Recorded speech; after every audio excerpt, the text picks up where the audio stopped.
Indonesia banget. Masih bersama saya Nendi dan Sean. Hah? Kamu ngapain? Oh, maaf ya. Oh, lagi cari binatang-binatang ya? Binatang apa? Ya, kayak kepiting. Kepiting? Iya. Di kolam? Iya, ada banyak air di sini. Ya nggak di kolam juga, Keles. Oh, gimana dia? Mana ada kepiting di kolam? Kepiting itu di pantai, di Oh. pinggir laut. Oh, pantai, pinggir laut gitu ya? Iya. Kamu mau lihat kepiting yang Oh, iya, lucu, yang- yang Indonesia banget? Memang yang khas Indonesia. Mau lihat? Seperti apa dia? Tuh dia tuh.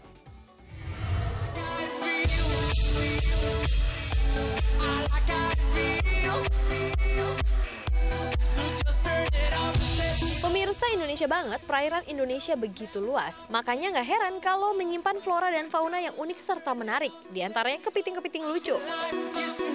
Kalau biasanya kepiting identik sebagai binatang menakutkan karena memiliki capit keras yang siap menjapit apa saja yang mengancam hidupnya. Nah, kepiting yang satu ini bentuknya justru menggemaskan. Kayak yang satu ini nih, namanya teddy bear crab atau kepiting teddy bear atau juga sering disebut dengan hairy crab. Sedangkan nama latinnya Pilumnus vespertilio.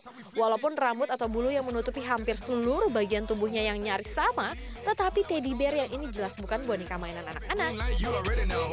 Teddy bear crab tinggal di bagian laut yang dangkal, di lautan sepanjang penjuru Nusantara. Selain itu, keberadaan teddy bear crab ini adalah di daerah berlumpur atau berpasir dengan sedikit karang. Makanya warna bulu teddy bear crab sama dengan warna pasir atau lumpur tempat mereka tinggal. Fungsinya untuk adaptasi fisiologis dengan habitatnya, kamuflase dalam berburu mangsanya, dan menyelamatkan diri dari para predatornya. Krustasea ini sering ditemukan bersembunyi di dalam pasir dan hanya menyisakan matanya saja. Lucu banget kan? Teddy bear ini senang tinggal di daerah tropis seperti Indonesia yang suhu udaranya hangat sampai sedang. Makanan teddy bear crab berupa organisme laut yang lebih kecil dari badannya. Sedangkan badan krustasea ini sendiri sekitar 3-5 cm.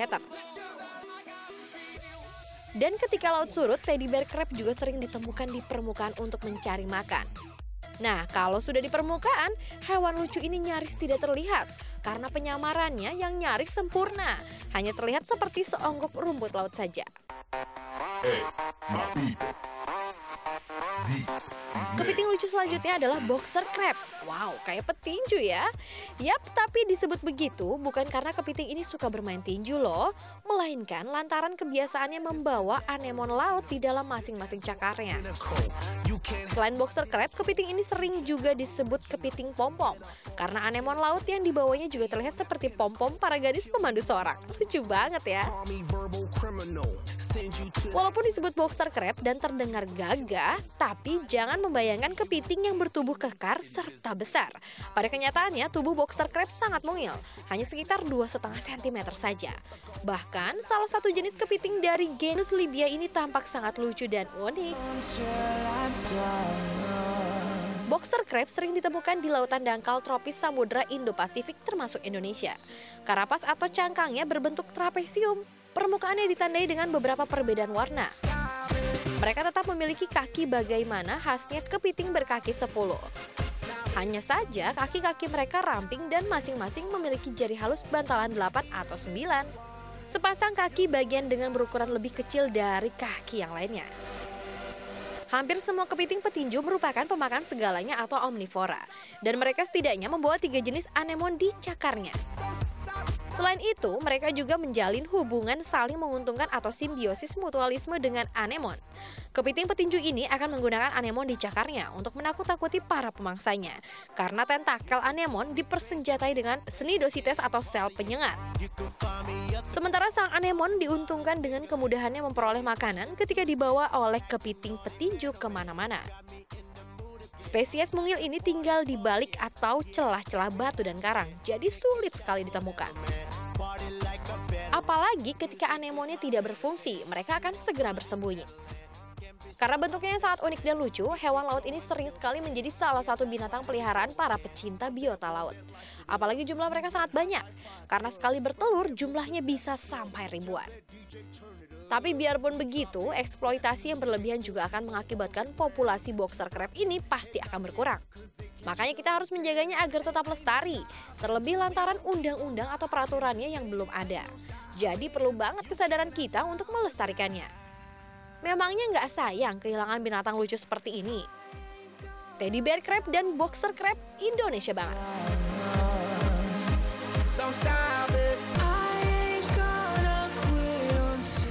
Wah, bagus banget ya kepiting-kepiting itu ya. Itu lucu-lucu gitu ya? Iya, memang aku memang mau untuk pelihara. Hah? Iya. Kira-kira Jangan, bisa nggak? Kenapa? Kamu kalau pelihara, nanti populasi kepiting itu jadi makin sedikit, Sean. Nanti dia jadi punah deh. Oh gitu ya? Iya, kayak burung yang satu ini nih. Burungnya cantik, namanya burung julang Sulawesi. Tapi dia ini hampir punah karena banyak diburu untuk dipelihara atau diambil paruhnya. Paruhnya? Ngapain dengan paruhnya? Aneh juga ya. Ya karena cantik untuk disimpan. Sayang banget kan? Ya, seperti apa dia? Tuh, kayak gitu tuh. Today I don't feel like doing anything. I just wanna lay. Pemirsa Indonesia banget, selain kepiting-kepiting lucu tadi, Indonesia juga punya hewan yang gak kalah menariknya loh. Salah satu diantaranya adalah burung julang Sulawesi. Disebut burung julang Sulawesi karena spesies ini hanya ada di Sulawesi aja dan pulau-pulau kecil di sekitarnya. Seperti Pulau Lembeh, Kepulauan Togean, Pulau Muna, dan Pulau Butu. Nah, kalau di Minahasa, burung dengan nama latin Acerus cassidix ini biasa disebut burung taong. Ciri utama julang Sulawesi terlihat pada cula besar seperti tanduk pada paruhnya.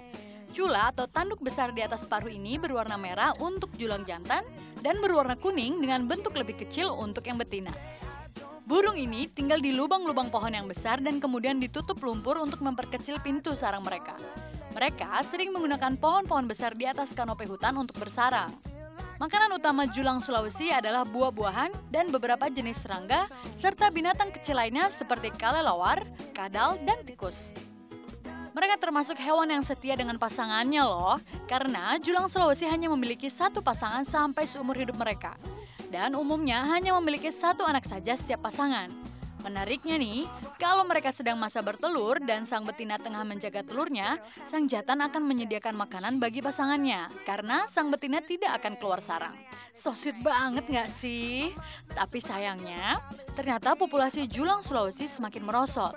Berdasarkan data International Union for Conservation of Nature atau IUCN, menyatakan bahwa status burung ini sekarang masuk dalam kategori rentan atau vulnerable. Dan menurut peraturan pemerintah nomor 7 tahun 1999 tentang pengawetan jenis tumbuhan dan satwa, jenis ini termasuk yang dilindungi.